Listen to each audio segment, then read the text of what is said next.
Welcome to day 2 in Phi Phi island. So हमारे groups में से 3 लोग चले गए हैं स्कूबा के लिए। हमारा ऐसा कोई प्लान नहीं था बिकॉज ऑफ वेदर अभी आप देखिएगा बहुत ही ख़राब है।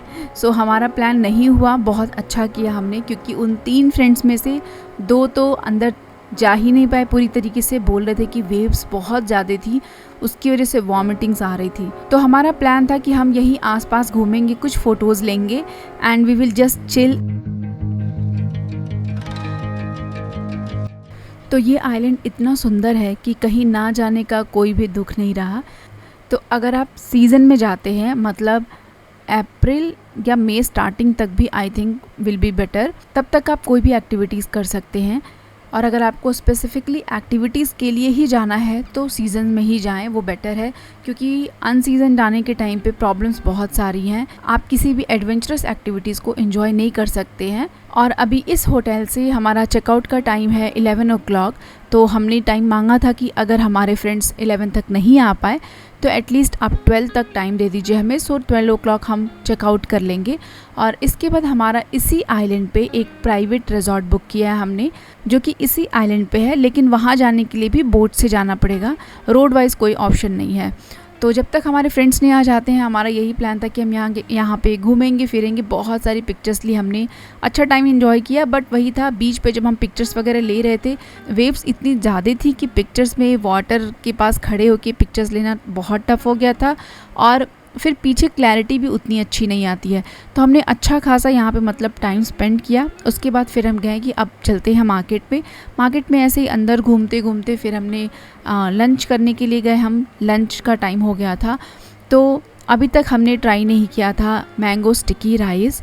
एंड सुनने से थोड़ा सा अजीब सा लगता है कि मैंगो स्टिकी राइस मतलब चावल के साथ आम कैसा ही लगेगा, लेकिन एक बार जब खाओ तो टेस्ट इतना यूनिक टेस्ट होता है कि मतलब जिसको भी कोकोनट मिल्क पसंद हो, जिसको भी थोड़ी सी स्वीट रेसिपीज़ पसंद है, उनको तो डेफिनेटली पसंद आएगा। तो हमें बहुत पसंद आया। यहाँ पे एक रेस्टोरेंट था जो कि स्पेसिफ़िकली मैंगो से ही रिलेटेड सारी चीज़ें वहाँ पे थी। तो हमने सोचा कि यहीं पे ट्राई करते हैं, जब फर्स्ट टाइम है तो थोड़ा अच्छी जगह ट्राई करते हैं। और लिटरली में टेस्ट वॉज सुपर्ब। फिर उसके बाद हमारे फ्रेंड्स आ गए और फिर हम निकले अपने दूसरे रिजॉर्ट के लिए।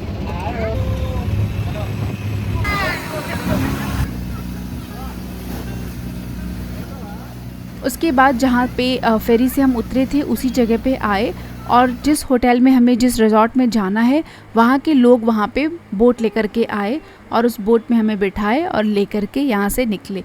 So this was the adventurous journey अभी तक में। इतनी हाई वेव्स थी, टाइड इतना ज़्यादा था कि बोट पूरी ज़ोर ज़ोर से मूव कर रही थी। लिटरली बहुत डर लग रहा था सबको।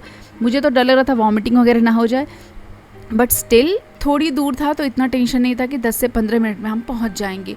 और ये राइड हम कभी नहीं भूल सकते। उतरने के टाइम पे बहुत दिक्कत हुई। जब हम उतर रहे थे तो बोट वेव्स की वजह से बार बार पीछे चली जा रही थी।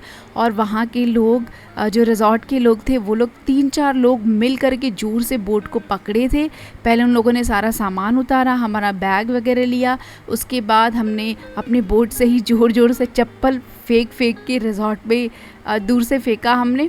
फिर पानी में उतर करके सब आए। तो मतलब जितनी बार वेव्स आगे आ रहा था तो हम जल्दी से उतर जा रहे थे। फिर से वेव्स की वजह से बोट पीछे चली जा रही थी तो हम उसमें वेट कर रहे थे।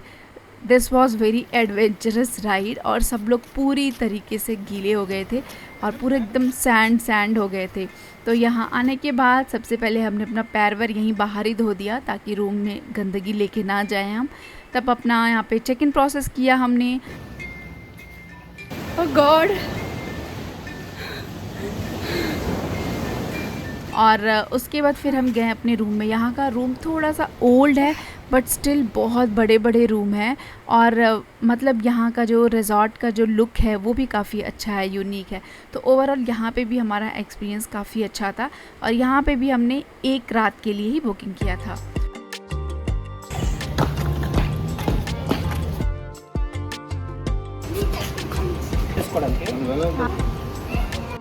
हमें एक्चुअली दोनों एक्सपीरियंसेस चाहिए थे। वहाँ पे भी और यहाँ पे भी, तो हमने एक रात वहाँ के लिए बुक किया था और एक रात के लिए यहाँ बुक किया था, और दोनों हमारा जो स्टे था काफ़ी अच्छा था और हमने बहुत इन्जॉय किया। यहाँ पे इन लोगों ने ब्रेकफास्ट कॉम्प्लीमेंट्री दिया हुआ था। हम तीनों जनरली अवॉइड करते हैं, बोट राइड या फेरी वगैरह होता है ना, तो हम अवॉइड करते हैं फूड, और किसी को भी अगर सी सिकनेस होता है तो फूड अगर अवॉइड करते हैं तो वॉमिटिंग के चांसेस बहुत कम होते हैं। फ़िलहाल के लिए ये दूसरा दिन हमारा यहाँ पे इस वाले रिजॉर्ट में शुरू हो रहा है, और यहाँ की बाकी चीज़ें मैं आपके साथ शेयर करूँगी। तब तक के लिए बाय बाय, टेक केयर, अपना बहुत सारा ध्यान रखिएगा, और अगर वीडियो पसंद आए तो लाइक ज़रूर से करिएगा। Thank you, bye bye.